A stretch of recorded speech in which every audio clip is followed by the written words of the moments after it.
Hello guys, welcome to 5th Generation Hobby Shop and shout out especially kay Sir Gilbert. Sir, welcome to 5th Generation Hobby Shop. So ito na po ang inyong unit na High Kappa T-Rex semi and full automatic silver slide. So this is two-tone silver slide black frame. Okay, magwell, stippled grip, beaver tail safety, manual safety, power mode selector. This is the switch for semi and full auto and semi-auto. Okay, markings, fiber optic sight, front and rear, serrations on top, serrations on front, serrations on rear, serrations on top, cut slide.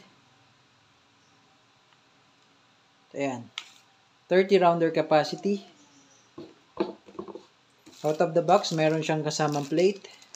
This is the plate for red dot sight. And meron siyang free gas, number 12, standard power. And then yung request nyo po na 0.25, 3,000 shots. Okay, so pwede kayong mag-request guys kung ano yung BBs na isasama natin sa inyong unit. Pero pag walang request, ang default natin na kasama is 0.23. Pero kung gusto nyo mag-request, up to 0.30 grams na BBs ang pwedeng request. Okay, so halimbawa, order kayo ng unit, tapos gusto nyo 0.30 ang kasama, or 0.25, or 0.28. So, nakadepende sa inyo. So, nakadepende rin yan sa dami ng BBs. So, this one is 0.25, 3,000 shots. So, ang 0.23 kasi, yung kasama talagang default, pag walang request, that's 4,000 shots. But this one, 3,000 shots per pack. So, this is 0.25. Okay? So, request po ni Sir Gilbert na 0.25 ang kasama sa unit. Okay? So, this is the manual.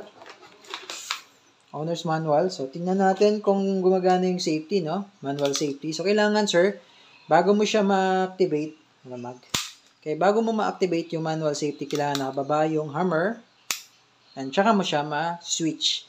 Kasi pag hindi, ayan, hindi mo siya masi-switch, matigas. Okay, kailangan nakababa, and then switch. Okay, so working siya. Pag binaba ko, that's the time na pipitik na siya.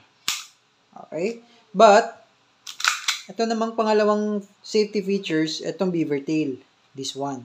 Okay? So, halimbawa, ayan, naka-safety off. So, pwede na siyang pumutok, no? Ayan, pwede na siyang pumitik. Ngayon, pag hindi naka-push ito, beaver tail safety, hindi rin yan gagana. Ayan. Hindi siya gagana. So, kailangan naka-push. Ayan. So, part of the safety, yung beaver tail. So, this is the safety niya, yung manual safety and the beaver tail safety. Sa kabilang side, ito yung fire mode selector, no? Full automatic, and then semi-automatic. Okay? So, ayan. So, pwede mo siyang lagyan ng flashlight, tactical flashlight, kasi may railing siya eh. And then, pwede mo rin siyang lagyan ng tracer. Tracer units, yung umiilaw. Kaya yun yung tracer units. Pwede kasi may thread yan eh. Ayan. Okay? So, ayan po ang inyong unit, Sir Gilbert, High Kappa T-Rex. So, test for natin. Lagyan lang natin ng BBs.